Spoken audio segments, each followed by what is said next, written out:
he kept coming back to that word ambush. And this seemed like an interview that he came in prepared for, and this was kind of his defense for himself. I mean, did you get any sense that there was some remorse on his end, or did he think he was entirely in the right? I think he was trying to spin what happened, and he did admit a couple of times, if I had to do it again, I'd just walk past. So he knew that that's what actually escalated this. But, his people provided us with a tape before time, the tape of, the security cam tape of the two guys walking across a couple of sections. And I even told them when I looked at it, I said, this doesn't really tell me much, because if he doesn't say anything, it doesn't really mean anything. So Jim Dolan is a different guy. He just is. And I don't think there's a tremendous amount of remorse. He admitted in the interview, which I thought was really stunning, the Knicks are not a public trust. I own them. A corporation owns them, and I'm the majority shareholder. I'm the one who makes those decisions. People around the United States have been thrown out of buildings all over this country for many reasons. I don't know why this is such a big deal. So I don't think there's a tremendous amount of remorse. I just don't. Yeah, as Michael Kay is with us, it's a big deal because it's so incredibly petty. I mean, we saw the video that he showed you, Michael, and yes, those fans did walk from one section to another at the same pace as every other fan was walking at that time. And in many cases, fans go down there to get closer to the rails when players, coaches, owners walk through the tunnel at the end of a game. For him to suggest this is some sort of grand ambush, I'm sorry, I just didn't buy it. Yeah, the word ambush was a little odd. It just seemed like those guys seemed like, well, let's have some fun with the owner of the Knicks. And again, all he had to do was walk through, and nothing would have ever happened. But he's in the past shown that he's got thin skin. Remember that letter in 2015? An older gentleman wrote him a letter, and Dolan wrote him back and said, "Well, why don't you root for the Nets instead of the Knicks?" He just does not want to be criticized like that. And I asked him on the interview, why do you sit in the first row? I mean, first of all, this team has the worst record in the NBA in the last 18 years by a lot. It's not even close, by a lot. So you're going to hear catcalls and things like that. And his answer was, those are the best seats in the house. I like them, and I own the team. So he's going to have to deal with that. When you sit in the stands, and a lot of owners don't do that, and I give him some modicum of credit about that, you are going to hear these things. If you sat in the luxury box, nobody would have any access to you to say those things. Michael Kay with us on the Michael Kay Show on ESPN 98.7 New York, and catch that at 2:55 on ESPN Radio.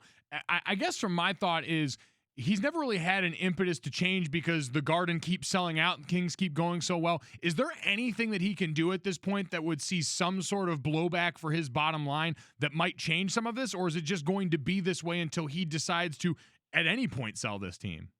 Well, I don't think he's going to sell it. I mean, that was one thing he wanted to make clear, guys. He kept saying, I am not selling this team. And I even threw a number. If some hedge fund guy offers you $6 billion, would you sell? He said, absolutely not. And he said he regretted doing the interview with Ian O'Connor, where he said that it's a publicly held company. If somebody makes an offer, I have to listen to the offer. He said he's not selling. I don't think there's anything different that he could do, guys. I truly believe, and a lot of people disagree with me on this, he wants to win. I really believe he wants to win. But the moves that he's made to try to win have not worked out. Now with the Rangers, he hired Glenn Sather. And for the most part, Glenn Sather's done a good job. The Rangers are in the middle of a rebuild right now. Well, with the Knicks, every single person that he's brought in has been the wrong guy. And the most highly visible one was Phil Jackson. At that time, he thought he hit a home run with that. He's going to bring in the winningest coach of all time. But, if you look at Phil's work, it has the stench of Phil being a saboteur during that time. Everything he did was wrong. So I think the thing that changes the narrative is if he gets the two big free agents, you could turn this around in 1 year. And that was one of the big things that came out of this interview as well.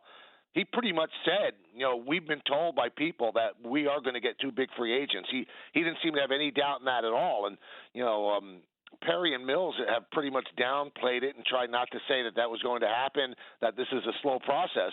But Dolan said, I really believe we're going to get two big guys, and I think we'll go deep in the playoffs next year. This is a team that's 13-53 right now, if I'm correct. So that's a lot for him to say.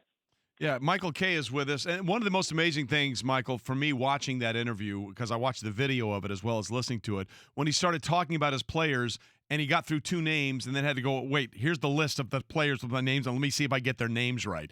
That part of it I found a little bit stunning for a guy who wants to be so involved. The other part, to me, he doesn't seem to understand in any way, shape, or form just how the majority of the people think this is the most petty, childish thing someone could do. He just doesn't seem to be able to connect to people in that way. No, but he's lived a different life than us. I mean, there's parts of Jim Dolan where I've had lunch with him set up by the Garden PR that he could be very charming, and I've told him you should act like this more in public.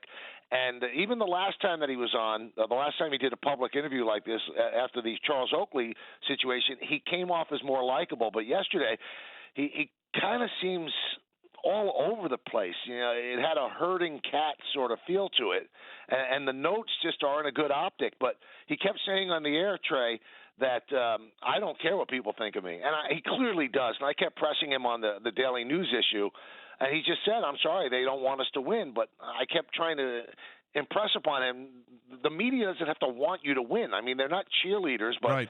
He said, essentially said, it's my toy, and I don't want them to play with it. And he said, we have them, they're allowed to be credentialed for the games, and that's because the NBA insists on it. But if I'm going to have a private press conference or conference call, they are not going to be included. I just think that looks awful. It just does. And, it's suppressing the media just because they're not writing what you want. And that was something I definitely want to get to yesterday. But his answers don't come off well. It just seems like I just don't want to do it. He doesn't care, and I believe at times he doesn't care how it looks. He doesn't. But there must be something in him that cares the way things play out, because he wouldn't have done that interview yesterday because he got a lot of grief on the incident on Saturday. But if I was Jim Dolan, a couple of hours after he walked out, he probably didn't even have to do that interview because it's at the bottom of a bird cage. Once Odell signed or was traded, and then Le'Veon Bell signed with the Jets, you know what? That's yesterday's news. If he just waited it out, it probably wouldn't have been as big a deal.